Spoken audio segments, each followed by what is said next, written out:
Alright guys, well, it's that time again where we're going to get another balance patch. 1939 dropped the news today in their Discord that the new balance patch will be getting rolled out alongside the progression system update on February 10th. This balance patch is following the theme of the last patch where they're going to go through some nerfs, going to go through some buffs, and then some other sort of general changes to cards where they're just hoping that maybe these cards will get more play in the game.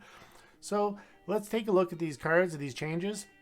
I'm going to rank them based on 1 to 7 stars, based on my opinion on how they're going to affect the game or what the quality of the adjustment to the card is, so that we can get a good feel for it from my perspective. And yeah, that's about it. So let's go ahead and jump in and look at the changes. Alright, so let's jump in and take a look at the patch balance to see what is changing. Alright, well, on the nerf, the chopping block is the Seaforth Highlanders. Much anticipated change. When this card got introduced to the game, it became a snap include in all British control decks, and even in all other sort of control decks using British as an ally. The power of this guard is just so strong, having that +3 attack on enemy turn. Let's take a look and see what they've done to this card to help curb a bit of the power that this thing would have in its attack stats that it gets on the enemy turn. And, ooh, so the nerf is -1 on HP. Okay. -1 attack. Don't know what that's going to do for this card in terms of a nerf. I don't think that this will change the use of this card one little bit. I don't think the 8 health was really the problem with this card. I think the problem is the 4 attack on the enemy turn. In how many units you would have to trade into this for a 4 cost unit, the amount of value that it gets was very, very high. And -1 on the health does not really change that, I don't think. I don't know, I guess you could now bloody sickle it and hammer it to kill it. You could get away with maybe just 2 orders. Maybe in some cases you only can trade 2 units instead of 3 into it. Maybe the math works out that way. But in general, I don't think this nerf is very substantial. And we're going to go ahead and give this a 1-star rating. I think that this is almost like a token nerf. Let's just change the card so we can say we changed it because everybody's complaining about how strong this card is. And so they made a change. Let's see how it actually materializes in the game, but I feel like this change is completely non-consequential and will not change a thing. All right, we've got the Takasaki Regiment. A staple in the discard package, a staple in the mid-range package, staple in the ally package. I mean, depending on the archetype you're playing, staple in draft decks. This card here is just a very strong card, utility-wise. The 3/6 body for the 4 cost was pretty solid. It's a guard protecting surrounding units in HQ. And in addition, on destruction, discards a card from your enemy hand. Super powerful card. It is a special for that reason, so you only can have 2 of them. And it's on the chopping block for a big nerf. Let's see what they've done to it. And, 2 attack. Okay, that's pretty substantial. I like that. The trading value now is diminished, so you're getting the 4 cost guard for 2/6. So like it says in the dev blog, it's the same stats as a Surrey regiment. Surrey costs 3 credits, but doesn't discard. So you're basically getting the same body of a Surrey regiment with the destruction effect of discarding a card from your enemy hand. I don't know, I'd be curious to see. I think this will still play quite well because of the discard effect in the discard meta, but it does make it a little bit easier to deal with in terms of what units you have on board to trade into it. So it should remove a bit of the potency behind these discard metas so that we could get rid of these guards a little more easily or quickly, deal with the discard effect it has, and hopefully still have units on board to hit the HQ. I think the 3 attack on this really did give it a trading up sort of value, probably trading almost 2 for 1 in a lot of early stages of the game when you're around turn 4. So getting this on curve, I think, had a lot of value with the 3 attack stat. The 2 attack stack, I think, gives us a little bit more breathing room with our 3 HP units to be able to go into this and trade off and still have a unit left on the board to fight against the, say, the discard meta or the control metas. So we give this a 5 out of 7 stars. I think this is a good nerf. All right, so what's next on the block? the Key 83. So this brand new card that just came out in Breakthrough on the chopping block, only on the second patch in. This is an elite card that is a 4-cost fighter with a 6.5 body. Super strong airplane, very hard to deal with. Just on its own, without any additional passive effects, this card would be very, very strong. But in addition to its body and ambush effect, it will draw you some cards, and it draws the enemy cards, which is usually used in this case to try to overdraw your enemy so that they're discarding and causing that effect of milling their deck more quickly than they would like. So the effect on this card was actually quite strong as well. And this card gets a little nerf. Let's see what they do to it. They get rid of the ambush. So you still have a super strong plane, a super strong body. It is an elite, so you get the 4-cost, 6.5 body. I mean, if you look at other 4-cost planes, you're not getting a 6.5 body for them. So still very strong. The ambush is very good to remove. I think that's a reasonable nerf. You still get all of the card draw effects, so none of that has changed. But at least with the ambush gone, you can trade into this a little more easily. More or less trading 2 units into it to kill it, unless you got the big tanks on board or something, or you're like a plane that could deal out to 5 or whatever. But at least you don't have to worry about disabling the ambush first and then trading 2 units into it, sometimes costing 3 units. So I really like this nerf. I give this a 7-star nerf because this card was just so OP and broken right out of the gates. And removing the ambush is the first step in the right direction on this one. And I think time will tell to see if it's still too overpowered or not. But I think for an elite, you only have 1 in your deck, and you're going to have it show up in 1 out of 3 or 4 games. And I think that's reasonable for an elite, stat line wise and everything. So I don't think this card needs to be nerfed anymore. I think it looks good the way it is now with the ambush removed. Great job on this one. I agree 100% with that nerf. All right, next on the chopping block is the French Resistance. And just like the blog says, you either love the Resistance or you hate the Resistance. And so there's going to be a lot of polar opinions on this nerf. Personally, when Resistance was first encountered by me, and when I first started playing this game, I had the same knee-jerk reaction everybody else had. Oh, Resistance sucks. Why does that even exist? But the reality was, after I got more experience with the game, I learned that Resistance actually was very weak. It was super annoying to play against. When it won, it was a long, drawn-out game that wasn't fun to play. But in the end, I learned how to play against it and beat it probably 70% of the time, especially since I play a lot of aggro-style decks. The Resistance I never found to be a problem. But a lot of people don't like it, and so slowly over the last few patches, it's seen some changes. And in this case, the Expeditionary Corps is going to get a nerf. So let's take a look and see what they've done to the Expeditionary Corps. All right, add a resistance card to the enemy hand. Still there, lowers the health to 2. All right, so a 2 health unit now, much easier to deal with. So the effect of this card having the 3 health is gone. I'm not sure if that's, I don't know. I don't know if I agree with the nerf or if the need for this card to be nerfed. Definitely easier to deal with when you got a turn 2/3 body coming down. It is only infantry. It moves kind of slow. Well, now you can take it out in response, like a Katusha would take it out if it procs. Patrol could kill it now. I mean, there's a lot more options for it to trade out and kill it a little more easily. And does still add that resistance card to the hand. So I'm pretty sure people are still going to play this card because of the resistance effect. But it's pretty good nerf. Actually, I like that, reducing the health down. Giving this a 6 out of 7 because I think that really does affect this card a lot, and we might see it played a little bit less. It definitely hurts the resistance meta, if you will, because that 2/3 body was pretty strong. So just time will tell. And I think just at this stage, I think any nerf to the French Resistance meta or archetype is going to see at least a 5-star because it's just a nice change to the game, because it is one of those non-interactive systems that just is really boring to play against.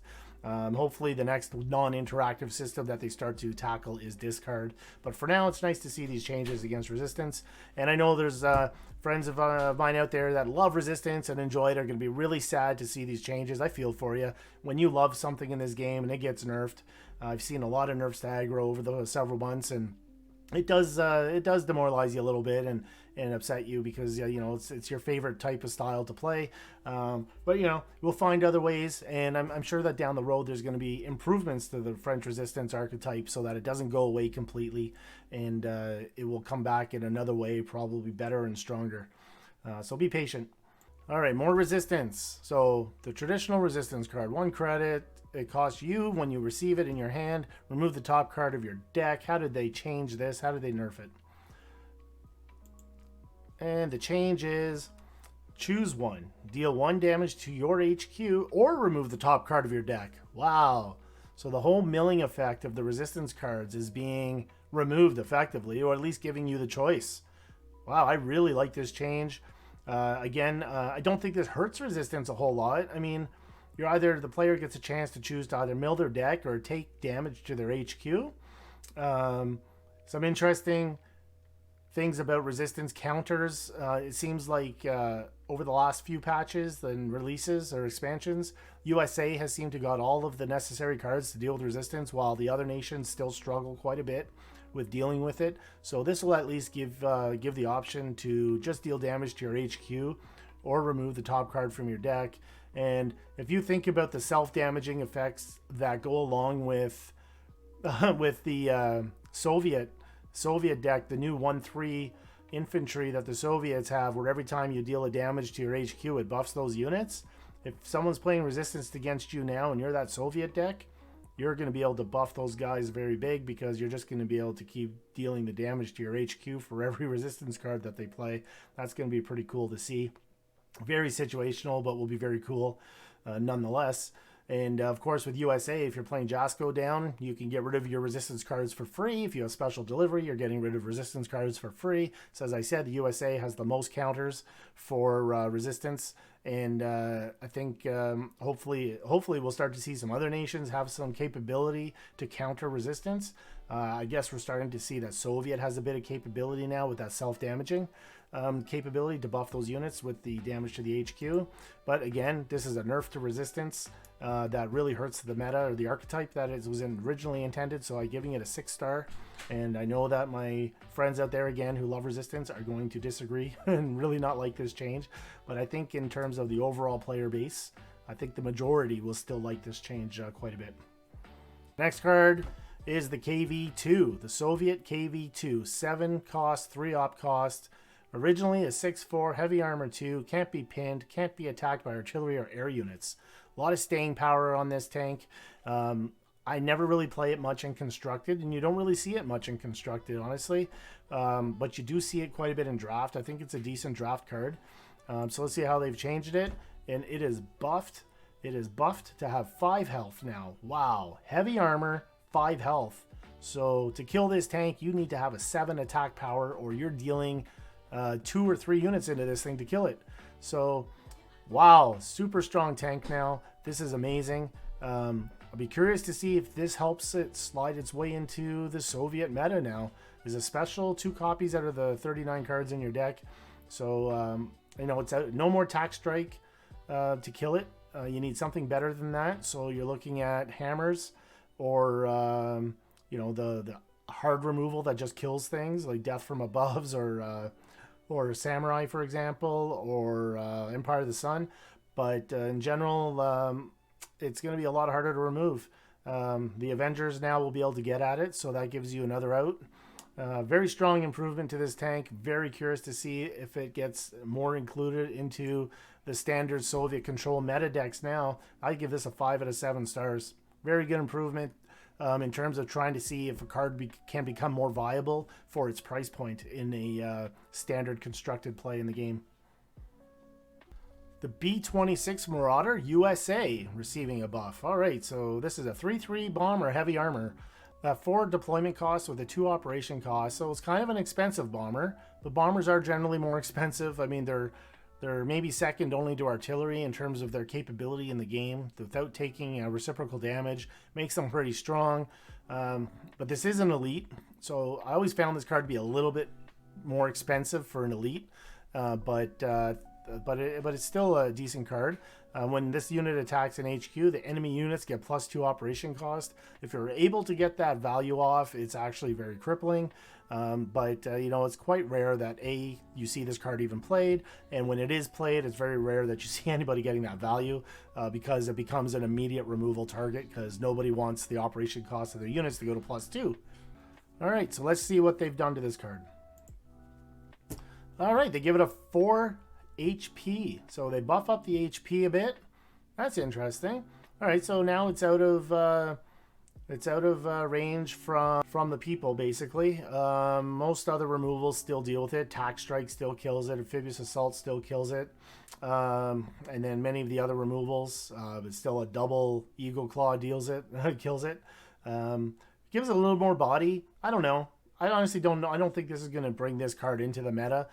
Makes it a little bit more viable in draft, I think. But when it comes down to your elite picks in draft, depending on what this card would be up against, you may not get the pick, because I don't think this is an S tier card. But bombers are generally at least an A or a B tier in draft, because bombers are really strong. But in terms of constructed, I just don't know if this is going to take the place of anything else in the current meta cards for USA when it comes to the elites. USA has quite a good, strong base of specials and elites that are already out there. So I'm not sure that this will actually see any increased play because of this, other than the first little while when people are experimenting. That reason, yeah, I give this a 4 because I never really used the card, and I don't think I'm going to start using the card because of this. Maybe more inclined to pick it in draft. That's about it. I don't see any big changes from this. Their hopes are that maybe people will start playing this more. You know, they tend to buff cards that are underused or underplayed to hope that they'll start seeing more playtime in the game. But for right now, I don't think that this one measures up for an elite. All right, next we see Home Defense, the Japanese Home Defense Order. So this card here doesn't see a lot of action at all. I've seen it in draft a couple times. I could probably count on my hands, like in almost a year, that how many times I've seen someone play this card. So it's a 10 credit. It was a 10 credit cost with, if your HQ being below 10 health, at 10 or less, it would only cost half the price. So you can get it for 5 credits. You would add the Type 3 Chinu and an Aichi D3A2 to the support line. So let's see what the change is and see what those cards are. So basically, those are the cards. So the Type 3 Chinu is the 4/5 ambush guard, and the Aichi is the 3/2 smokescreen bomber. So if you're playing home defense with Aichi and you played more Aichi in your deck, the Aichi gets a +2 attack for every other one that's on the board that you control. So if you're deploying other ones, you can get that up to a 5 or a 7 or 9 attack now, because this could technically be a 4th one. They lowered the cost of the card from 10 to 8, and the cost is still cut in half if you're at 10 or less HQ health. So now for 8 credits, you're getting 8 credits worth of units on the board. That gives you a guard with ambush plus a bomber. So that is huge value. So that's 8 for 8, as opposed to 10 for 8. So you're actually getting an increase in value here, I think. And now, if your health is less than 10, so you're on the sort of losing end, you get this for 4. For 4 credits, you get 8 units of value, 8 credits of value in units. Not a bad insurance policy to carry in your Japan decks, especially you're running those Japan sort of control decks. That's a pretty good insurance policy just to hold in there in case you are, you're getting nailed by aggro.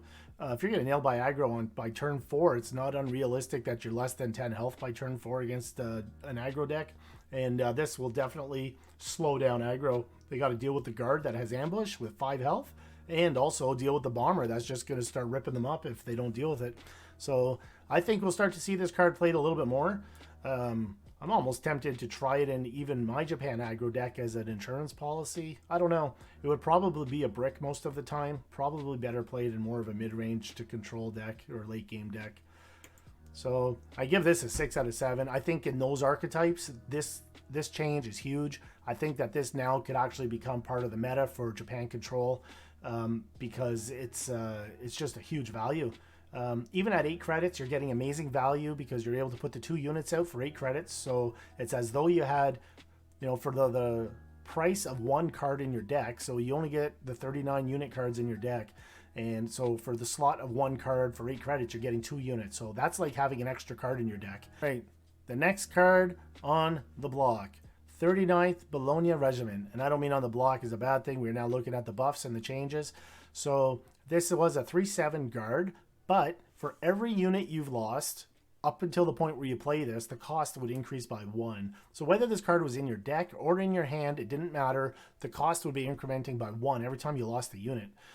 So I tried this card maybe once or twice in my whole last year of playing, and ended up not liking it at all. Had it in draft, and I was like, wow, I just couldn't even play it out. It'd be costing 6 or 7 by the time you got to it, so not very good.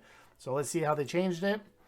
And cost 1 to deploy, 1 more to deploy if you have lost a unit this battle. So if you're on turn 3 and no units have died yet, you still deploy this for a cost of 3. But if you're on turn 3 or later and you've lost 1 or more units, doesn't matter how many now, this will cost 4. So basically, this guy now is almost on par, when you think about it, with Seaforth Highlanders. This guard is almost the same power. He's a 3 attack instead of 4 attack. That's the only difference. But you can put him out for 3, theoretically. Most likely will cost 4 most of the time. So he's on the same price point as the Seaforth Highlanders, but -1 on the attack stat. But you get the attack of 3 on your own turn as well. So this card here is really strong now. I think that this card is at that same power level as the Seaforth Highlanders, tell you the truth. I think that this change is huge, and I think we might start to see in synergy with some of the Italian cards now in a sort of control archetype, using this card as one of your staple guards. Very excited to see how that takes shape. I love it when you're able to see these alliances come into the game a little more and actually have some function. So when you start seeing Italy and France play a little bit more, notwithstanding France has taken some big hits in this patch, but when you're able to start to see these guys a little more often in the game, I think it's more exciting, provides a lot more variety than the standard 5 nations always showing up. So this is a 6 out of 7. This buff is huge, I think. Huge buff. This guard is so strong now. All right, let's go ahead and look at the next. National Fire Service. Leave a comment down below if you have ever played this card. No, I'm just kidding. I actually want comments down below, so don't do that. This card, I have never played it. In my whole year of playing, I've never played it, and I could probably count on one hand how many times I've come across it. Realistically, I've seen it in draft where I'm like, oh, that must have been the best of the worst cards that they could pick in draft. I have seen it in constructed where there was sort of these pinning control, trying to build up for the big OTK, like with the Japan fighters, you know, Japan British and things like that. And super annoying card when you see it, because if you got a whole line up on the front line and you go and blitzkrieg your units, and then you're going to go and hammer the HQ for the win, and then this countermeasure triggers, you're like, oh man, just wasted a blitzkrieg, right? So it's pretty strong in those very specific situations. It could buy you some time. So let's see what happens here. So they reduced the cost from 3 to 2. I honestly cannot really give any opinion about this card. I have no idea if this will increase the play, and I'm not even going to pretend to act like I can tell you that it will or won't, because I've never played it or used the archetype that it would go in. So realistically, it's cheaper, so it can get off sooner. What does that mean? Like, does this card add value on... The way that I have to look at this in terms of reducing the cost is... Later in the game, when you have 12 credits or 10 credits, whether you play 2 or 3 for the countermeasure is much less consequential than when you're early in the game, right? So later in the game, yes, having that extra credit, sometimes, you know, you're missing 1 credit to finish your turn the way you want. This will help. But in general, the later game, 1 credit cost is not a big difference. What I find the big difference is in the early game. This is really an anti-aggro card. So if aggro is coming off hard at you while you're trying to wait to build up your momentum with a British deck, British control deck, or some form of control deck with British as an ally, this card now can actually play a lot sooner. You can definitely would provide some utility early on to shut down Jagro, or any kind of aggro that's coming at you, British air aggro, whatever the aggro archetype is of the day that's coming at you. So when your HQ receives damage, this turn reduce the damage to 1, only costs 2. So you could do that on turn 2, and that would really, sometimes, you know, the Bicycle Boys are out with a Type 93 or 2, and they could do 6 damage on turn 2, turn 3. So you definitely would be useful to have this card, because every attack would be reduced to 1. So it's not 1 damage for the whole turn, but it's every attack that hits would be reduced to 1. So it could really reduce the amount of damage in those cases. So I rank this a 3, partially due to my lack of experience with this card, to be realistic. Maybe the people who have used this card are like jumping up and down with excitement about how awesome this is. And if that's you, leave a comment down below. Leave me a deck code. I want to try it out. I've never built a deck around this card before. And if this reducing cost actually makes it that much better, let me know about it. I'd love to try something out. All right, Germany, the Panzer III-E. 4/4 Blitz smokescreen gives your other friendly tanks with Blitz +1 attack. They don't have to be just German tanks. Any tanks with Blitz would get a +1 attack. Keeping in mind that the German arsenal is really the one that has the most Blitz tanks. So that is really where it's going to play the most. So yeah, the last couple of releases and patches have starting to see some units that are buffing the attack stats of the tanks. Ever since the Fast Hinds got nerfed, we've seen the infantry, the 4/3 infantry come in. The name escapes me right now, but the one that gives, just for that one turn, gives a +2 attack to all of your tanks. And now you got this Panzer III-E giving +1 attack as well. Let's take a look at what they changed with this card then. So now your other friendly tanks with Blitz have +2 attack. So that's interesting to me. But now what this card becomes, I think with a +2 attack, this card for 4 credits actually becomes a bit more of a utility. With the smoke screen, you could now leverage this as a sticking tank on your support line that does nothing more than buff your other units. I can almost think of it in the same way as Greif. Greif, while it's on the board, reduces the cost of all your tanks. This guy, while it's on the board, will increase the attack of all your tanks. So it takes a spot on your support line. And the nice thing about it is it's also a 4/4 body tank and has Blitz. So it also has a lot of flexibility now and options to it. So it is only a 4 health, which means the sticking power is susceptible to a lot of different removal. But if you can get it to stick, even if it's only for the current turn, that's a +2 attack to all your tanks, say in the front line, to hit face. And you know, if you're getting later in the game and you're starting to struggle with your aggro, for example, you might drop this down on top of it, drop down a Blitzkrieg. Then you're going to get a +5 attack to all your tanks of the front line that will probably have a 0 operation cost because of the Blitzkrieg. So a pretty good buff, I think. I'm really looking forward to seeing how this plays and trying it out in my German aggro decks. So I'm giving this a 5 out of 7. I think this is going to play. I think that this, depending on how your deck's going in draft, if you have a tank-heavy German deck, this could probably play in draft as well. Mobile defense. Add 2 T70 units to your support line. Destroy them at the start of your next turn. I've seen this card a couple times. It's one of those cards that kind of buys you time. The 2 tanks go out. Typically when I see my opponent play this, the tanks go out and I'm like, okay, forget it. I'm not going to attack HQ this turn. I'm not going to kill these units because they're just going to blow up at the beginning of the guy's turn anyway. So I'm just going to build out my board, or I'm going to play for draw and draw cards and use this as an opportunity to sort of build up my position while they're playing a little bit of defense. I'm going to strategically set myself up for some more offense when these tanks are out of the way. So let's see how they change this card. So there's the card that it adds, the 2 T70 guards right there. As you can see, it's a 3/2 body with guard with a 1 operation cost.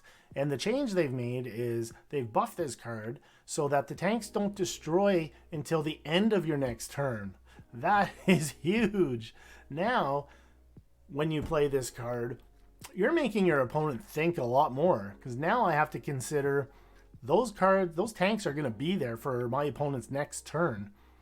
Can you imagine you play this card on turn 3, and if your opponent's board is slow, this becomes like an aggro card, because on turn 4, you could go hit face for 6. These guys will self-destruct, but you get 6 damage to face. It's like a mini Bismarck in that situation. That's pretty amazing.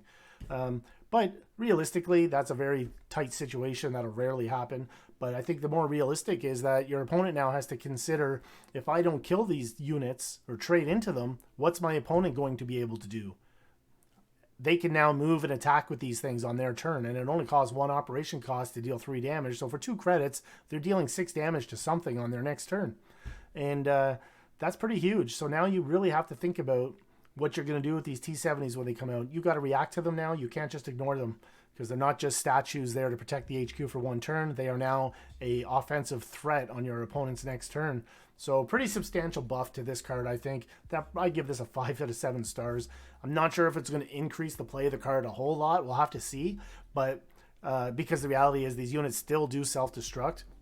You got a lot more flexibility with this now, and definitely forces your opponent to consider other options instead of just ignoring them. So you may get trading value by forcing your opponent now to spend their credits trading into these units that are just going to self-destruct anyway, but they don't want to take the damage on the next turn. So definitely flips the table on this card. Definitely a good improvement. I love it. All right, next, Overwhelming Force. Target enemy loses guards, smokescreen, fury, ambush, and destruction. So every single key buzzword that goes along with a mechanic in the game, pretty much, you could remove it from a single unit that you target on your enemy side of the board. It's a pretty cool card. It definitely has some synergy, some decks. I've seen it played. I've used it in draft. I think it definitely has a place when you are dealing with a lot of units that have guard and such, and also gets rid of destruction effects, so it works good against Jagro. Has a lot of utility. Removing Fury has been a lifesaver in draft sometimes too, so that's pretty substantial to have that ability as well. Let's see what they've changed. Target unit loses guard, smokescreen, ambush, and destruction. Reset its attack. Well, that's a brand new mechanic. And they took out Fury, so no more Fury. So now you can't remove Fury. Fury was probably one thing that I would take this for in draft. Like, I thought that was very useful to remove Fury off some of the big planes. And even some of the British tanks, for example, is pretty useful. And destruction. I mean, a lot of the effects are pretty useful, but I liked removing Fury. I think that, I don't know why they removed that. And reset its attack is a brand new mechanic we haven't seen anywhere else in the game. I'm wondering if this is the attempt to counter offensive and bolster things like that that are sort of overtaking the game lately with these, well, not overtaking the game, but we start to see a lot more things going on with these huge attack buffs. I mean, realistically, think about it. The Soviet buffs with counteroffensive, the infantry I talked about earlier, that every time your HQ takes damage, they buff up. Think of those guys. Think about tokens. Someone drops a unity down, and you throw this down, you just brought the token back down to a 1 attack. It keeps its defensive stats. The HP doesn't change, but you reduce the attack down. So it makes it a little easier to deal with and trade into because the attack is now reduced back to its basic attack stat. So this could be kind of useful. It is only to 1 target unit. And in general, when you are playing buffs offensively and you're playing your buffs, always play your buff when you're going to get value out of it. If that's a defensive buff, you do what you have to do. But typically for an offensive buff, you would not play it at the end of your turn and leave the card there hoping to attack with it the next turn. You might as well save it. Even though you're going to float a couple credits maybe, save it. You play it your next turn so that you buff your unit and attack with it and you get your value. Because as soon as you buff a unit, your opponent wants that thing gone off the board. And if they have the big removals, they're just going to get rid of it and you lose your value on your buff. So from that perspective, if people play properly from that angle, the reset its attack will have value only in cases where they're defensive buffs or they just really have no other options but to try to buff it now, hoping to get the attack in later or whatever, right? So we'll see what kind of utility this gets. I don't think this is going to increase the play of this card. It's one nation, USA only, and it's very situational that you're going against a scenario where you're going to have a unit you want to clear the buff attack on. You know, like with tokens, for example, and the whole board is buffed, you could go clear one of them. Big deal, right? Maybe that saves you lethal by 1 turn, 1 in 10 games and stuff like that. So time will tell, but we'll see what happens. But for now, find that this change here is underwhelming for an Overwhelming Force card buff. So I give it a 2 out of 7 stars. And, you know, we'll see what happens with this card. But in general, I don't think we're going to see much play out of it, honestly. I don't think we'll see any more play than we did before. If you liked all the other effects that this card has, you were playing it anyway. I don't think someone's going to start playing it now just because it could reset the attack stat. All right, guys, well, that's it. That's the whole patch coming out. So on February 10th, massive changes come to the game, the whole new progression system, and a new balance patch. So the next season is going to be so different from all seasons in the past between the new changes to the ladder, plus these changes to the game cards. Looking forward to seeing you guys out there. Have fun. Good luck. Have a good game, guys. Catch you next time.